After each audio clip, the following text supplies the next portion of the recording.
Thank you so much. I'm glad to be here with y'all again.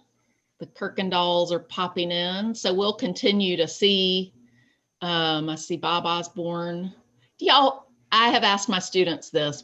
I'll ask you this important question while we wait for others to join us. You all remember Romper Room? Yes.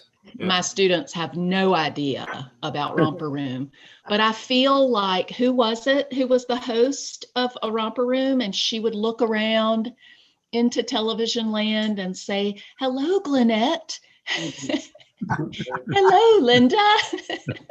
"Hello, Pitch." Oh, and I wanted her to say, "Hello, Ann." But my students have no idea what I'm talking about, as usual. All right. Well, I'm glad to be back with you all this week. And thank you for showing up again. And if you're a first timer, I'm glad to see you. And have to tell you that our conversations last week really kept me thinking. So I appreciate that that opportunity to just be in conversation with you all, and that we're here together again. Hello, Snowaz. Popping in there. Hello. Good to see ya. So I am going to, let's see, I am going to move you all on my screen a little. I'm working with one screen today as opposed to three, which has sadly become my norm. So let me I have none of this in the right order, but I'm going to share a screen with you and then immediately send you to you remember last week we did, so I've already reminded you of this. Remember last week we did Menti, which is just a little way for us to kind of get conversation started. So I think if you can open another screen on your device or use another device, you can get to Menti, and here's your code. If you don't know what we're doing, just hang in there. You will benefit from this little exercise. I hope. So let me know if you're not finding where I want you to be. How about reading the code? Ours is covered up with people's pictures. Oh, okay. I can read it to you. I can also put it in our chat. Why don't I do that?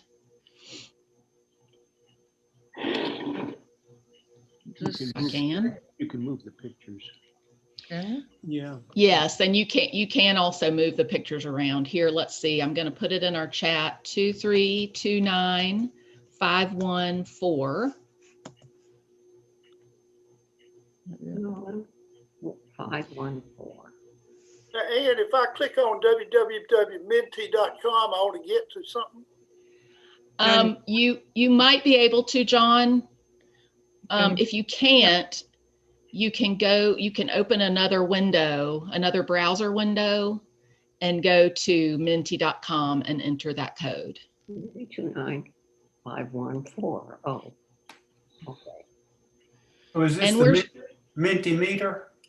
Yes. Yeah, okay. That's it. And, we started off a little silly last week. We're jumping right in today. No laggards.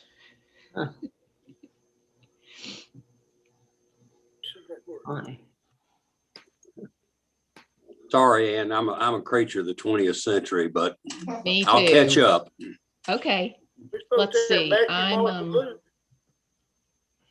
What was that? Do we have Matthew, Mark, and Luke, or No, now I'm struggling. It's probably helpful if you could use a second device, like an iPad or computer, a phone. On our phone. when you use the word transfiguration? Yes. Okay. So if you're not able to get into Menti, you should be able to see, I think I'm sharing my screen right now. You should be able to see a screen that says, when you hear the word transfiguration. Now you can't, if you're just looking on my shared screen, you won't be able to enter things, but you can see what other people have entered and been brave enough, Cecil and Jenny, to name themselves. T.com. Oh, wait. That'll be the last time.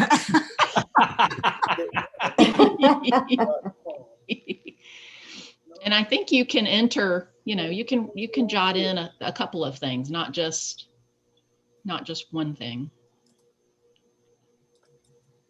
All right, go to that. All right, now you're gonna ask to have a code. Really understand what transfiguration is. Code used. Now look, yes, sir. That's not it. I don't know, just you think get out of there. Really interesting, y'all. 23, 29, Well, I don't know what to do. 4.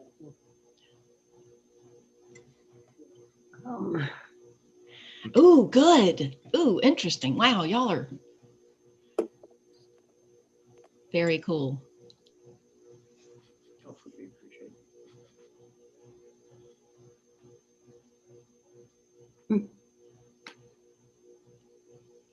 Take another 20, 30 seconds if you're still figuring this out.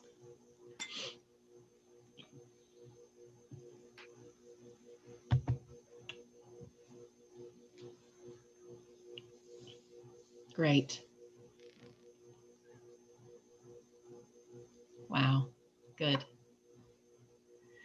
Good. So just, if you haven't already, just take a look at what your colleagues have generated on the screen.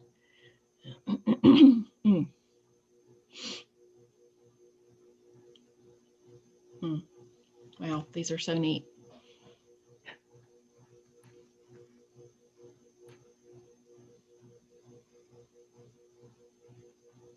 Okay, gonna try to get us all back together over here in so some of you may be aware that today is the Sunday where some Christians commemorate the Transfiguration, where Jesus, well, we'll read about it in a minute, but Claire is also preaching today on the Transfiguration, and she is using the Mark version. Maybe you know that the Gospels, the Gospel of Matthew, the Gospel of Mark, and the Gospel of Luke share a lot of material. There are a lot of stories that show up in those three Gospels. John, for lots of reasons, is kind of the outlier. Scholars think that Mark is probably the one that was composed earliest or set down earliest, and then Matthew and Luke use Mark as a source and in some ways expand, change the order of stories that Mark gives us. But we're going to be watching a film that is based on the Matthew version of this story of the Transfiguration. And so to that end, I wanted us to, let's see, and this is challenging me because I have, hold on. I have, again, just one screen today, but what I would like for us to do is, shoot, that didn't do what I wanted it to do, is read together, kind of like we did last week, the scripture, the basis for this film that we're going to watch, the version that's in Matthew. And so can I get a volunteer, somebody who would be willing to read aloud for us this Matthew version? And as we, I see Jenny. Whoop. Oh dear. Okay. Sorry. And as we read, we can come to this with Jenny's guidance as if we haven't heard it before. So if you have expectations about the story, try to set those aside and listen for a phrase or a word or something that catches your attention. Jane, I saw your hand up. Sure. 6 days later, Jesus took with him Peter and Sorry, James and his brother John and led them up a high mountain by themselves. And he was transfigured before them, and his face shone like the sun, and his clothes became dazzling white. Suddenly there appeared to them Moses and Elijah talking with him. Then Peter said to Jesus, Lord, it is good for us to be here. If you wish, I will make 3 dwellings here, one for you, one for Moses, and one for Elijah. While he was still speaking, suddenly a bright cloud overshadowed them, and from the cloud a voice said, This is my son, the beloved. With him I am well pleased. Listen to him. When the disciples heard this, they fell to the ground and were overcome by fear.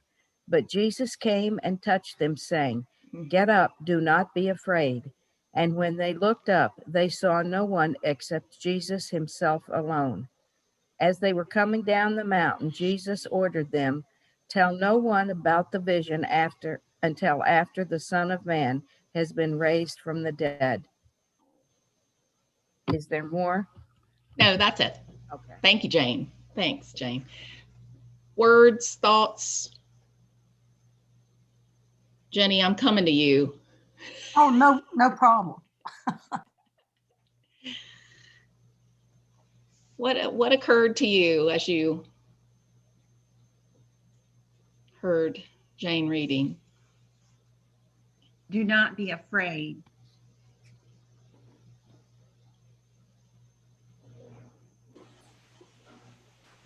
Lacey. Hey, Lacey. Hey, good morning. Other responses, other words that leapt out at you?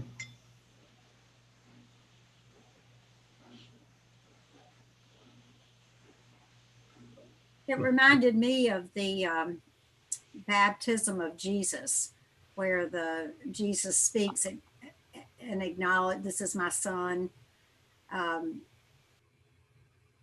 God speaking from above and recognizing Jesus as his son, and that connected back to his baptism for me. Good. I put it in the category of another mountaintop experience. Of which another mountaintop experience. Yeah, there are lots of them in the Bible. Good. Good. Yeah, Pam. Yeah, I always like the 3 dwellings, because when something good happens, we always want to make it concrete and keep it. And I want to put it right here so it doesn't change. I want to capture it. So that makes me smile. Very human. I don't have hey, I'm seeing a whole new nest of people who Allison and Ramona. Good to see you all.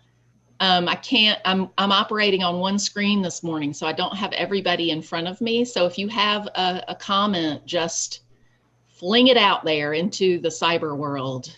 Hey, Ann. Yes. Don't tell anybody. Yeah. Don't tell any. Yes, thank you. I thought you were telling me something. No, well, you can, if the shoe fits, of course, but I was just saying the first 9. Yeah. Yeah. What's up with that? All right, well, let's hear it again. Let's hear it one more time from, I think Jenny had volunteered to read for us. So just again, like you've not heard it before. And here we go. 6 days later, Jesus took with him Peter and James and his brother John and led them up a high mountain by themselves. And he was transfigured before them, and his face shone like the sun, and his clothes became dazzling white. Suddenly there appeared to them Moses and Elijah talking with him. Then Peter said to Jesus, "Lord, it is good for us to be here. If you wish, I will make 3 dwellings here, one for you, one for Moses, and one for Elijah." While he was speaking, suddenly a bright cloud overshadowed them, and from the cloud a voice said, "This is my son, the beloved. With him I am well pleased. Listen to him." When the disciples heard this, they fell to the ground and were overcome by fear. But Jesus came and touched them, saying, "Get up and do not be afraid." And when they looked up, they saw no one except Jesus himself alone. As they were coming down the mountain, Jesus ordered them, "Tell no one about the vision until after the Son of Man has been raised from the dead." Thank you. Okay, about that time, what strikes you or just stays in your brain? Verse 8 makes me wonder if this is really what he saw, or if it's imagined someplace. And verse 9, if I'm reading this for the first time, I don't have a clue what that's about. You need context to understand what verse 9 is, the secret of the Messiahship. Mm-hmm. Right. Or who the Son of Man, that phrase, yeah. Who that is, if that is the Messiah. Right. Yep. If I can just pop out for a second here, that I think it's not unimportant that there's more than one disciple there to see this happen. And Jesse, your comment is making me think again at verse 8, when they looked up, they saw no one.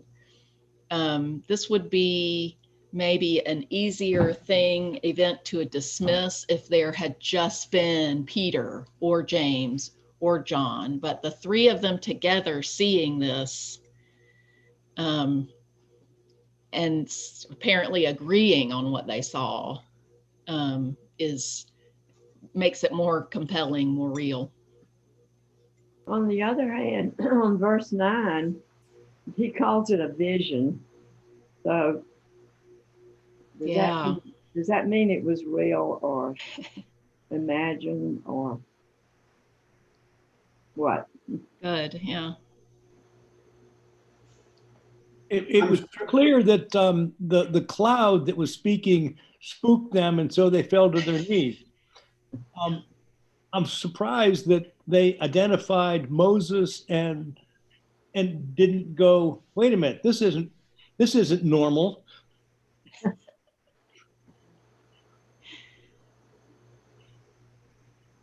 The statement in verse 9, until the Son of Man has been raised from the dead, is predictive.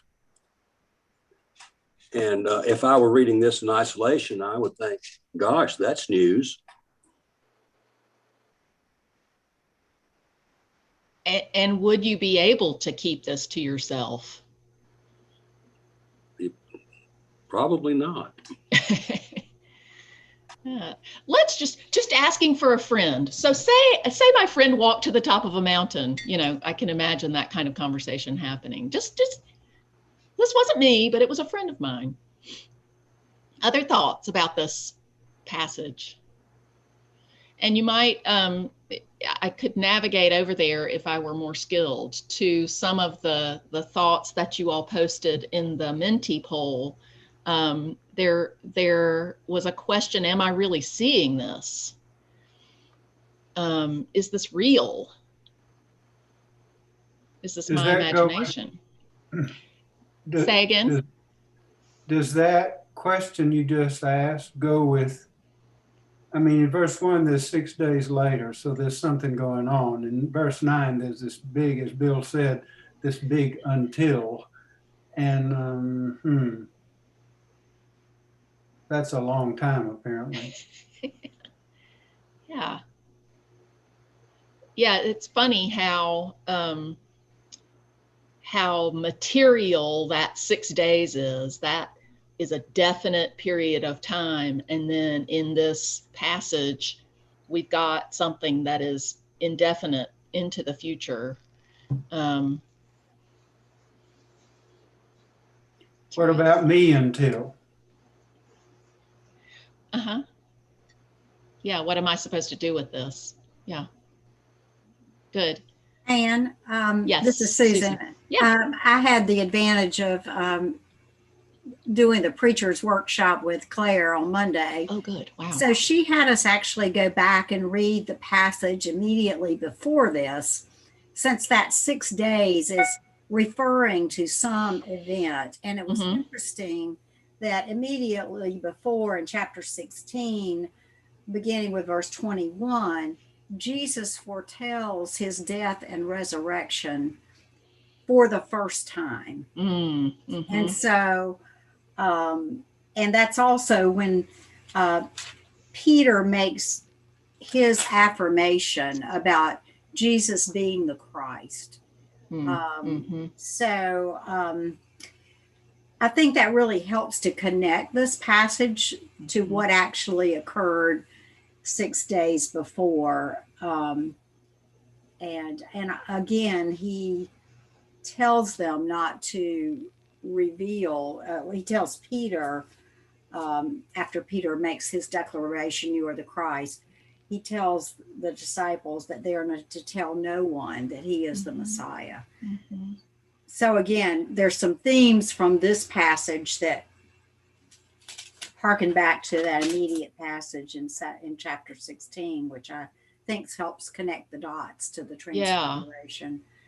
Yeah, and it's if I'm remembering correctly, and I don't expect you all to be able to read this, but just looking briefly back at that that parallel of Matthew and Mark, particularly in that previous episode, they are saying, this is who we think you are, and Jesus says something about who he is, but then here we get this announcement of, "This is my son, the beloved.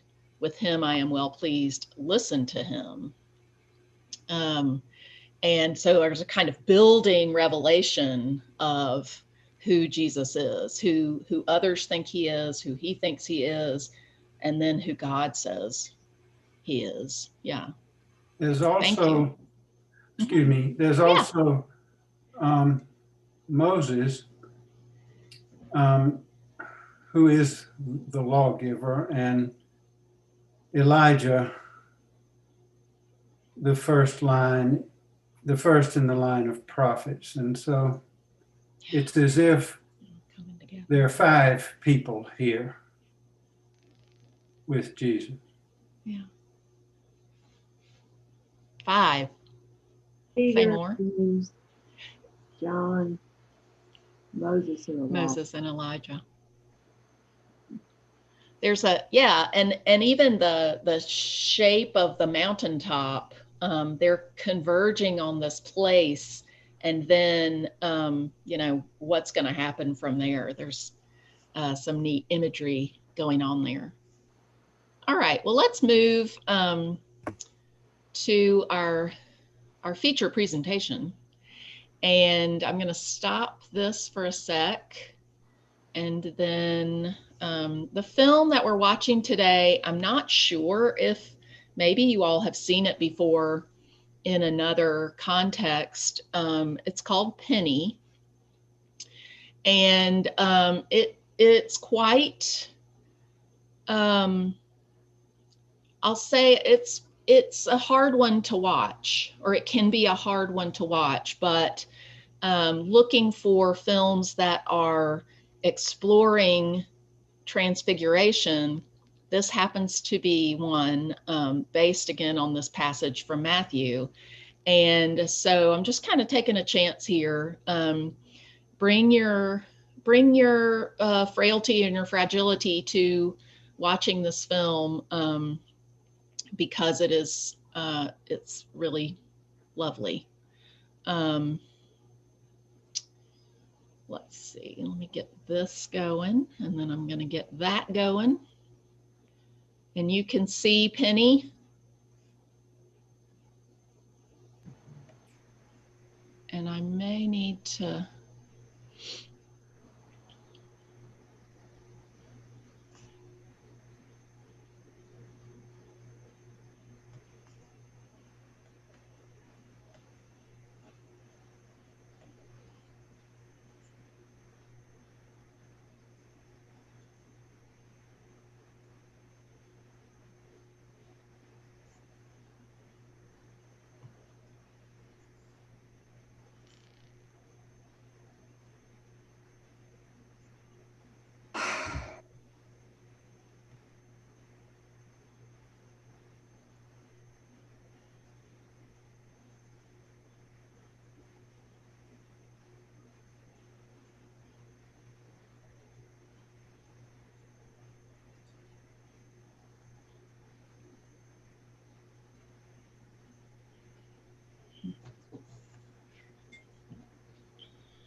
We're not getting any audio coming through. Oh, shoot. Okay. I was afraid of that. Hold on. I was afraid that was going to happen. Okay. So let me come back over here. And shoot. Sorry, y'all. It's a talkie. So I forgot to share my sound. Okay, so we'll start over. Thank you for.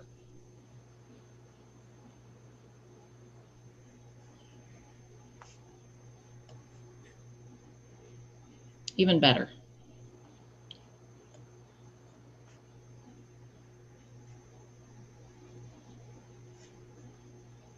Perfect.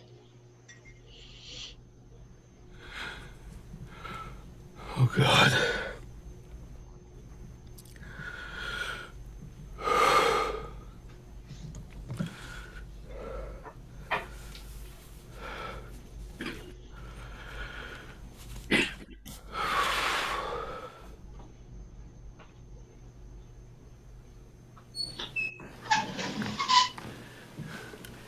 Morning, babe.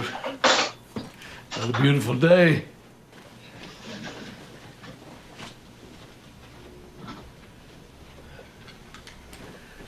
All right.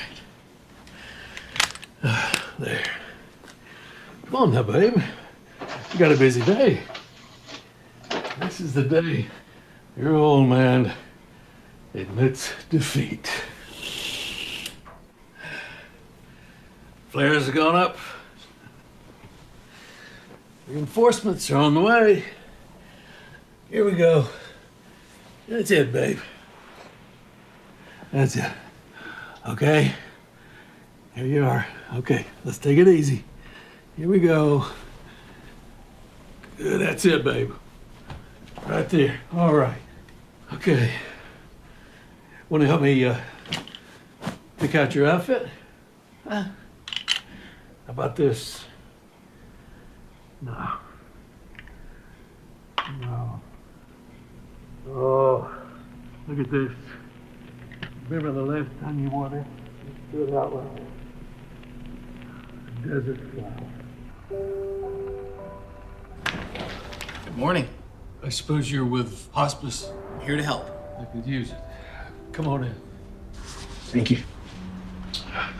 Here, can I take your coat or your bag or something? Appreciate it. Yeah.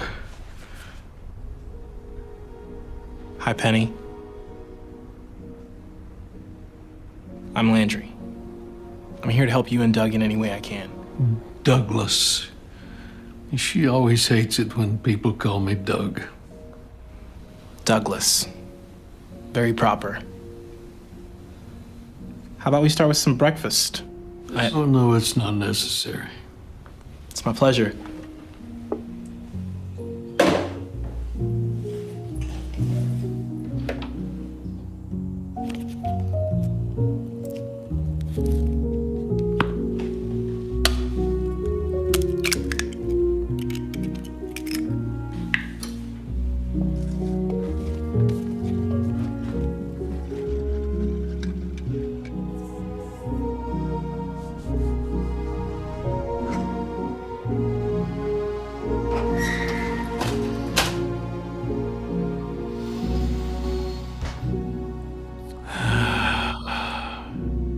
That smelled so good.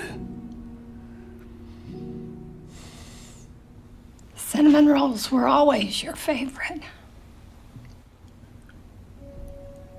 Babe. That's your grandmother's recipe.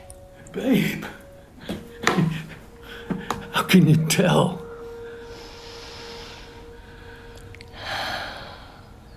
The brown sugar.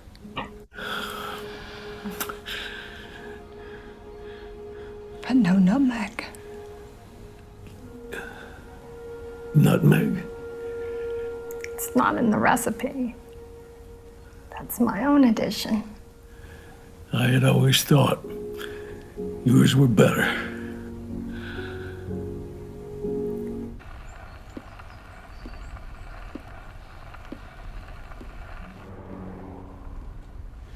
You're right. Nutmeg's the key. But it's not in the recipe. I can still smell that brown sugar though.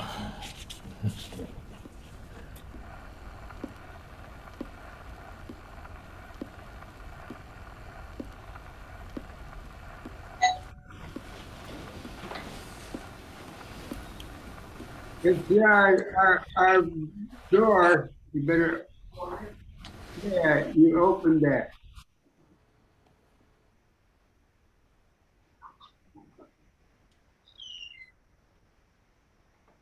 Is there something there? Is it paper or something?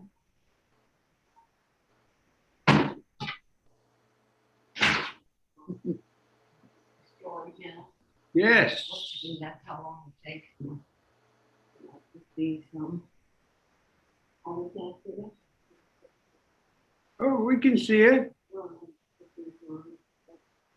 All right.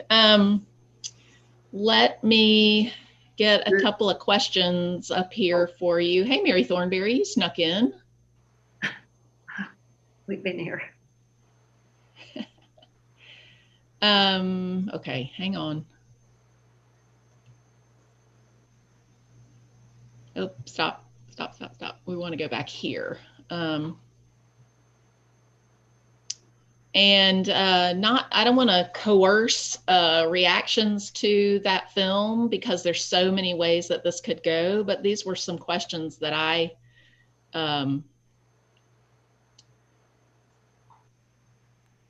was thinking about as I was watching and rewatching this this film.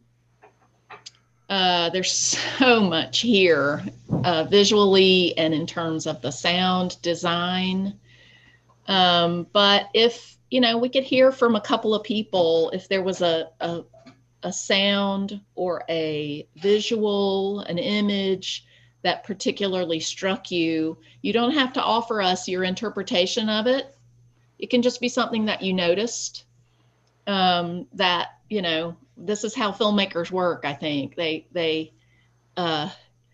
don't want to say this, but I have to say this. They lard the experience with lots of different textures. And maybe if we can taste some of that, we can begin to see where they're leading us. So I thought it was particularly poignant when he offered Penny a choice to choose, her choice of what she wanted to wear. Yeah, Allison.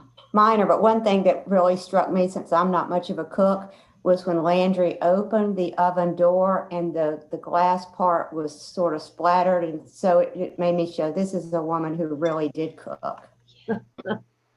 I love that. And also maybe somebody who hasn't had the ability to clean lately, although my oven door looks.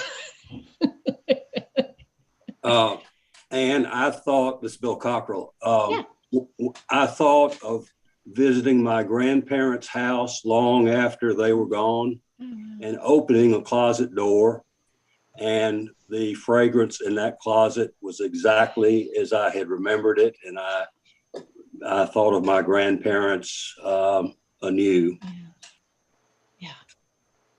Yeah. Let's see. Lacey and then Jane. I'll pass right now. The one thing that stuck out at me was the word nutmeg.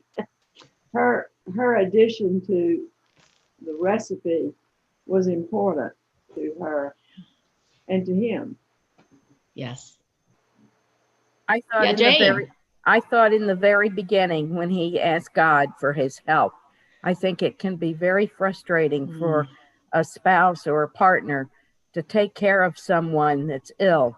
And he was reaching out to God for his help, and he was very loving and caring in taking care of her and putting her needs ahead of his. Yeah. In the same scene, Douglas was kind of holding on to the rod, the clothing rod in the closet.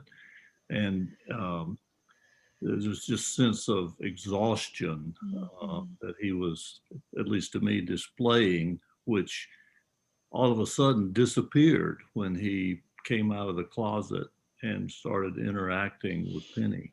Yeah. Yeah. And at the same time, he said, I can't do this anymore. We're going to get help, which I thought was a turning point. Sending up a flare. It's a little hard to hear him, and I haven't been able to find if there are captions for these films. If anybody has been able to find those, let me know. But it's hard to hear him in the beginning, but all of what he says, at least before he comes out of the closet, is resignation, giving up, surrender. Yeah. I think that all of us, because most of us have got a few years on us, worry that we would either be the woman in the wheelchair or the husband that has to take care of them, or vice versa. That there's fear there when you look at this. Yeah. Yeah. Ginger, I see your partner there is trying to get a word in edgewise. Would you please be quiet so he could talk? I found the record player very interesting. The record was warped. And at the end, you had the click, click, click. And it's like life was running down. That's what it reminded me of. You know, you heard the music. Life was unfair at that point. It was warped like that record. But yet the record still worked. But at the end, the music ran out. And Ginger said this morning, she said she wished she was younger. And I said, if you were younger, you would have had the good years that we've had together. I'm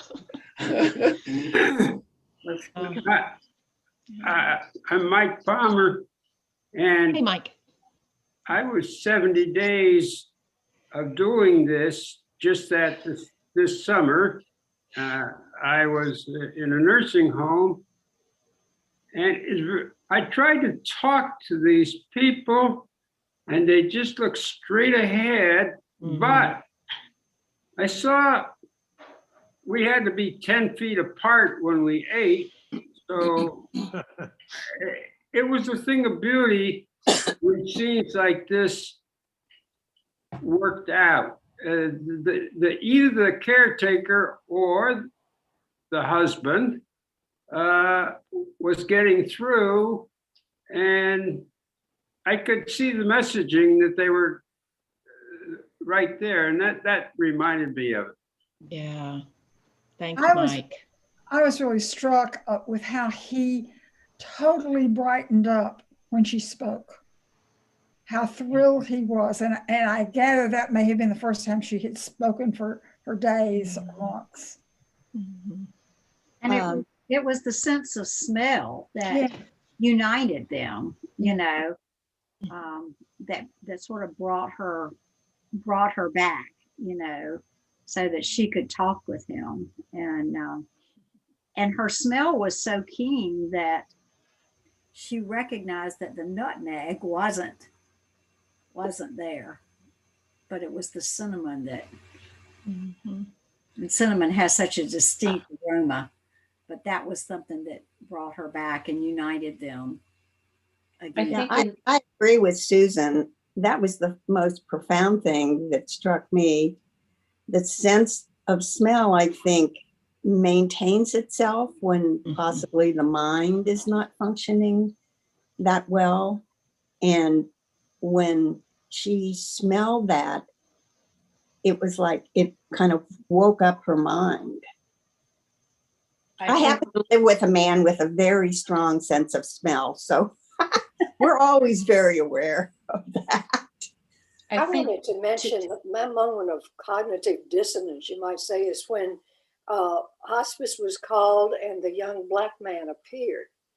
And I had to do some adjustment because that's not my idea of who comes when you call hospice. And yet he was the one who brought the blessing into that awful time for them.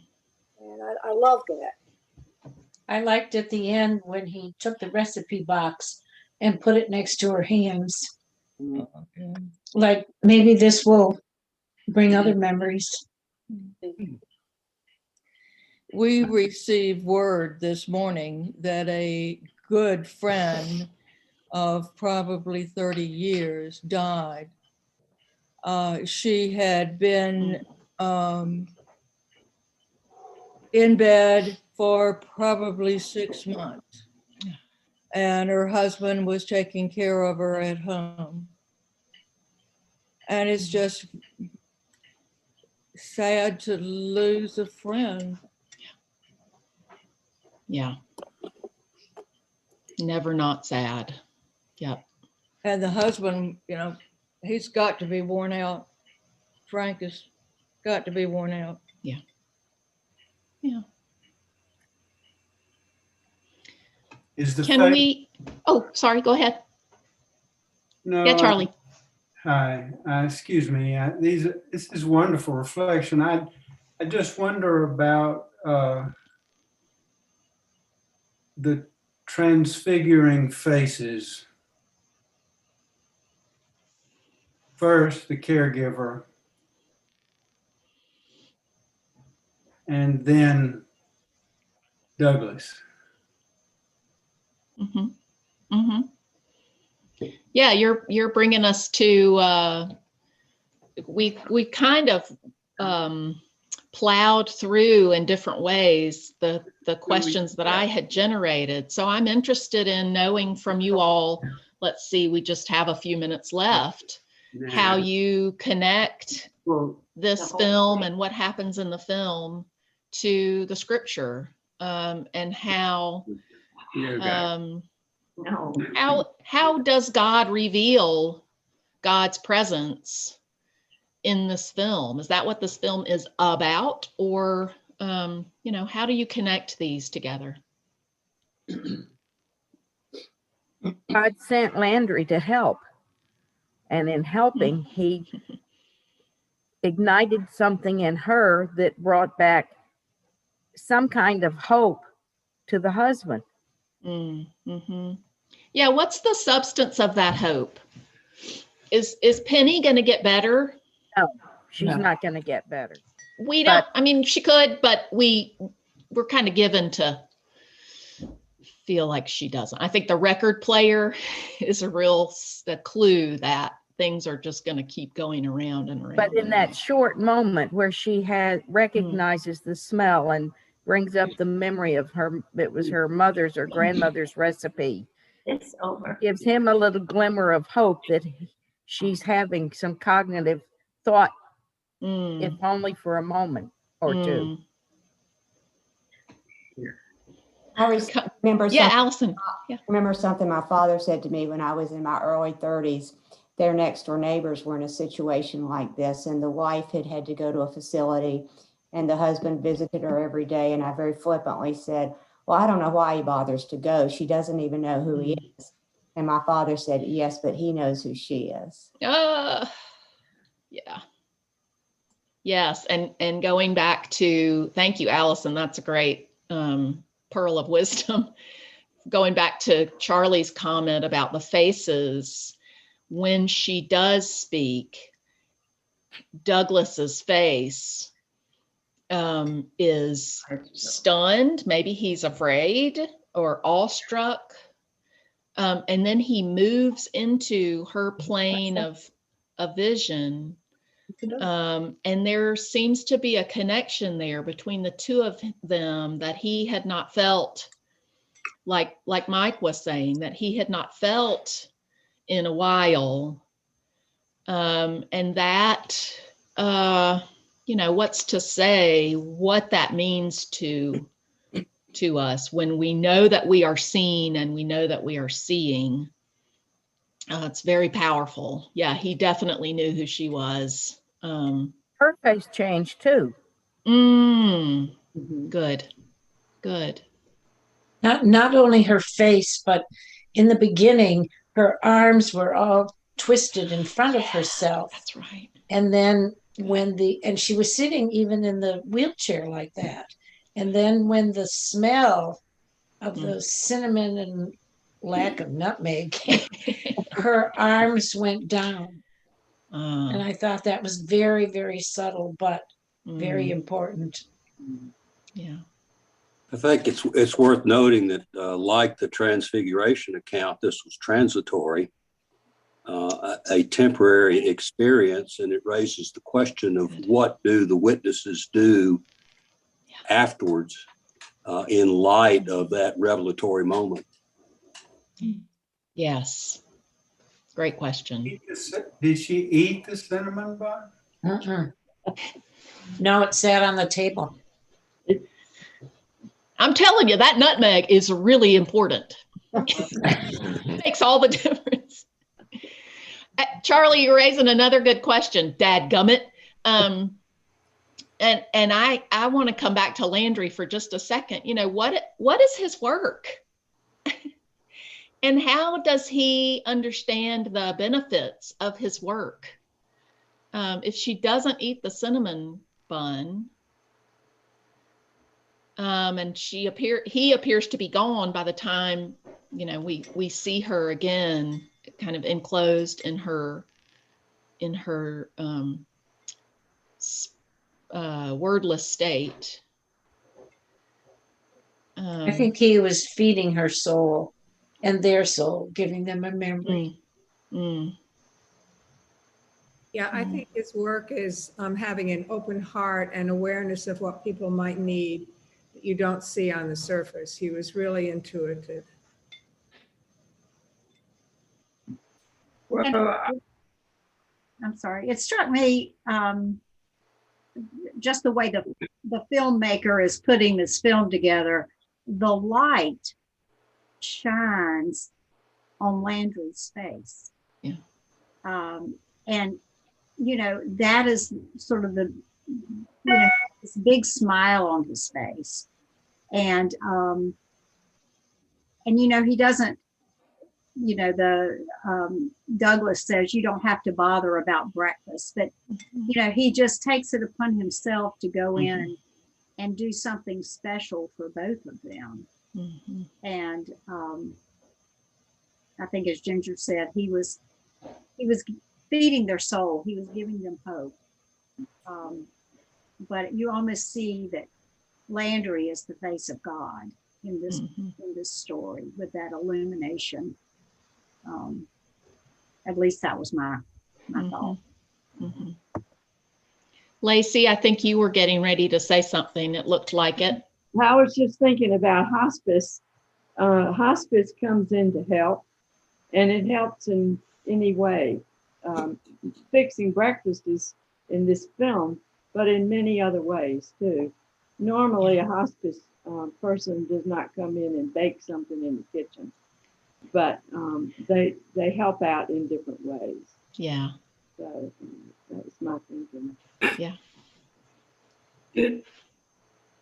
Great. I saw. Yeah, Mike. I saw so many in this we sat in the same places, and I watched how the people communicated. They couldn't speak, most of them, but they could recognize that there's fresh flowers at the table every morning. And that was done by the chef. That was her way of expressing her feelings. And they were grown right outside the window. You could see the beautiful place. Nobody was allowed on the grounds because of COVID. Yeah. And I could just, I couldn't communicate because she couldn't hear me. But you could see the expression change a little bit when that happened. And when a child came to the window, their child, you could see that too. They recognize certain things, but they just can't get up and hug you or anything like that. But you could just feel it. Yeah. I don't know how you do this, but when I try to talk to people, their head just goes down, and I don't have a normal conversation, but I grew to look forward to watching how they did it. And it was a thing of beauty at that point in my life. I was about the only one. Well, there were about 4 of us who, out of 56 people there, who hadn't lost everything, their facility to communicate with everybody. But that was I don't know how. It just said, what am I going to do here? I tried to talk to them, but I found that was very frustrating.